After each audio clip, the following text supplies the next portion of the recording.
সম্মানিত আশিক রাসূলেরা, আমি যখন আমার মুর্শিদের দরবারে গোলামি করতাম তখনকার একটা ঘটনা, আমাদের একজন জাকির ভাই একজন আর্মি অফিসারের সাথে আসছে। সে বাগদাদে চাকরি করত। তো তখন হুজুর কেবলা হুজরা শরীফে, তো উনি লঙ্গি মুবারকের উপর একটা বেল পরতেন আর এই জামা লাগাইতেন। এই লোকটা প্রথম আইসা আমার সাথে দেখা করলে আমি হুজুর কেবলার কাছে নিয়ে গেলাম। তো হুজুর কেবলা বসে কথাবার্তা বললেন। ওই লোকটা হুজুর কেবলাকে কদম বসি করলেন। কদম বসি করে ওনার দিকে গভীরভাবে তাকায় আছেন, তাকেই নিজে একদম অসর নয়নে কাঁদতেছেন, কিছু কথা বলতে পারতেছেন। হুজুর কেবলা বললেন, আপনি খেতে যান। আমি বললাম, ভাই খেতে যান, এত বসাতে উঠতে পারতেছে না, মনে হয় লোকটা জমে গেছে। তো আমি ধৈর্য, মুর্শেদ নির্দেশ করছে, ধৈর্য উঠে নিলাম। মেজর সাহেব সব বললাম, যান ওইখানে খেতে যান। পাকশালায় খাবার দিলাম, তুমি আমাকে টান্দা ধরলেন। বুঝলাম কিছু বলবে, কিন্তু কান্নার জ্বালাই অবস্থাটা বন্ধে সে আর ব্যক্ত করতে পারছে না। আমি তার কাছে কিছু সময় রইলাম, অবস্থা স্বাভাবিক না হওয়া পর্যন্ত। স্বাভাবিক অবস্থায় ফিরে আসার পর সে আমাকে বললেন যে, হুজুর, আমি 12 বছর বাগদাদ শরীফে ছিলাম। হযরত বরব্বির আব্দুল কাদের জিলানী রাহমাতুল্লাহ আলাইহির রওজাতে প্রতি শুক্রবার আমি জুমার নামাজ আদায় করতাম। কিন্তু এই লোকটা প্রতি শুক্রবারে জুমার নামাজের সময় ওইখানে যাইতেন। এই হুজুর ঠিক এই পোশাকে আমাকে হাত ইশারা দিয়ে ডাকতেন। আমি বাঙালি মনে করে ওনার কাছে গিয়ে বসতাম, কিন্তু উনি উর্দু ভাষায় আমার সাথে কথাবার্তা বলতেন।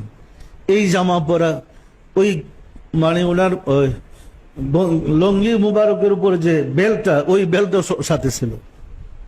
আমি দীর্ঘ 12 বছর প্রতি শুক্রবার ওনাকে দেখতাম। একদিনকার ঘটনা, একটা পশ্চিমা বললেন, ওই সাদা চামড়ার যে লোক ক্যামেরা নিয়ে রওজা শরীফের, বরব্বি সাহেবের রওজা শরীফের ওই ক্যামেরা দিয়ে ছবি উঠাইতেছিল। উনি খেপে গেলেন।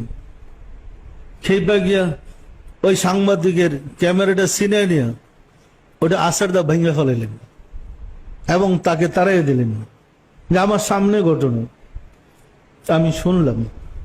অথচ প্রতি শুক্রবারে আমি খুতবা দিতাম, হুজুর কেবলা আমাদের সাথে নামাজ পড়তেন। আর এই লোক দাবি করতেছে যে দীর্ঘ 12 বছর ওই বাগদাদ শরীফে হযরত মহিউদ্দিন আব্দুল কাদের জিলানী রাহমাতুল্লাহ রওজাতে উনি প্রতি শুক্রবারে জুমার নামাজে দেখতেন। কিভাবে সম্ভব? সম্ভব না অসম্ভব বলেন তো? আসলে মহামানবদের পক্ষে অসম্ভব বলতে কিছু নেই। মহামানব মানে আল্লাহর বন্ধু। আল্লাহর পক্ষে অসম্ভব কিছু আছে? তাহলে আল্লাহর বন্ধুর পক্ষে অসম্ভব বলতে কিছু নাই। পরিষ্কার না? পরিষ্কার না? ইমাম শাহ চন্দ্রপুরী যদি আমাদের সাথে নামাজ পড়ে, একই সময় বাগদাদে গাউসে পাক মহিউদ্দিন আব্দুল কাদের জিলানী রাহমাতুল্লাহের ওই রওজাতে গিয়ে নামাজ আদায় করতে পারেন এবং মানুষের সাথে কথা বলতে পারেন, ওই সাংবাদিকের ক্যামেরা ছিঁড়ে ফেলাইতে পারেন, তাহলে রাহমাতুল আলামিন ধুলির দরা থেকে রাব্বুল আলামিনের কাছে চলে যাওয়া কি কঠিন? কি বলেন? এরকম রাসূলের অনেক উম্মত আছে যারা মুহূর্তে বিশ্বের এক প্রান্ত থেকে অন্য প্রান্তে 1 সেকেন্ডে চলে যেতে পারে। কোন ফায়াকুনের মধ্যে। এই র্যাঙ্কটাকে আরেফ বিল্লাহ বলে, অর্থাৎ যিনি আল্লাহতে মিশে একাকার হয়ে গেছেন, তিনি ইচ্ছা করলে বিশ্বের যে কোনো প্রান্তরে তার অনুসারী তাকে স্মরণ করলে সশরীরে সামনে দাঁড়াইয়া তাকে সাহায্য করতে পারে। পারে না? পারে না? যদি রাসূলের উম্মত অর্থাৎ নায়েবে রাসূলরা এইভাবে সারা বিশ্বের সর্ব জায়গায় অনুসারীদের কাছে গিয়া সশরীরে পৌঁছতে পারে, পরামর্শ দিতে পারে, সাহায্য করতে পারে, রাহমাতুল আলামিন সশরীরে আল্লাহর কাছে পৌঁছা ইহা কি কঠিন? সম্মানিত আশিকে রাসূলেরা, আমরা যদি সঠিকভাবে কলবের বিদ্যা শিখতে পারি, আমরা বুঝতে পারবো আসলে আল্লাহ কি, রাসূল কি, কিভাবে আল্লাহ ও রাসূলের সাথে আদান প্রদান হয়, মহামানবদের সাথে আল্লাহর সাথে দিদার সাক্ষাৎ হয়।